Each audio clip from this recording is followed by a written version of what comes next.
নান্দনিক পাহাড়, সবুজে মোড়া প্রিয় ক্যাম্পাস আবারও মুখরিত প্রাক্তনদের পদচারণায়। স্মৃতির টানে নিজের একসময়ের শ্রেষ্ঠ দিনগুলো স্মরণ করতে ফিরে এলেন হাজার হাজার প্রাক্তন শিক্ষার্থী। পরিচিতদের ফিরে পেয়ে তাজা করছেন পুরনো বন্ধন। দীর্ঘদিন পর পুরনো বন্ধুদের সঙ্গে দেখা, ক্লাসরুম আর চায়ের দোকানে কাটানো দিনগুলোর গল্প যেন নতুন করে ফিরে এলো শিক্ষার্থীদের মাঝে। নিজের পূর্ণতার গল্পে সামিল করতে অনেকেই নিয়ে এসেছেন প্রিয়জনকে। গাউন কিংবা টুপি তুলে দিচ্ছেন নিজের বাবা মা কিংবা ছোট্ট সন্তানের গায়ে। সিনিয়র জুনিয়র বন্ধু বান্ধব সবার সাথেই দেখা হলো, খুবই ভালো লাগছে। দীর্ঘ সময় পরে কনভোকেশনের জন্য আমরা খুবই প্রতীক্ষায় ছিলাম এবং এটা আমাদের অনেক কাঙ্ক্ষিত একটি কনভোকেশন, খুবই ভালো লাগছে।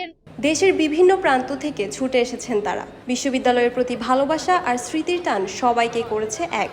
বিশ্বের মধ্যে প্রথম সর্বোচ্চ সর্ববেশি এবং আমরা প্রতিটা বিভাগে আমরা নিয়ে এসেছি, কারণ সবাইকে সর্বশেষ সার্ভিস দেওয়ার জন্য। সেই উদ্দেশ্যে আমরা শিক্ষকরা দিন রাত পরিশ্রম করে গেছি, একই সাথে আমাদের স্বেচ্ছাসেবী ছাত্রছাত্রীরা সেবা করি। চট্টগ্রাম বিশ্ববিদ্যালয়ের পঞ্চম সমাবর্তন যেন পরিণত হয়েছে স্মৃতি, সম্মান আর সংবেদনশীলতার এক উৎসবে। শিক্ষার্থীদের মাঝে নতুন অনুপ্রেরণা আর প্রাক্তনদের চোখে রয়েছে পুরনো দিনের আলো। একদিনের জন্য হলেও তারা যেন ফিরে গেছেন সেই ছাত্র জীবনে।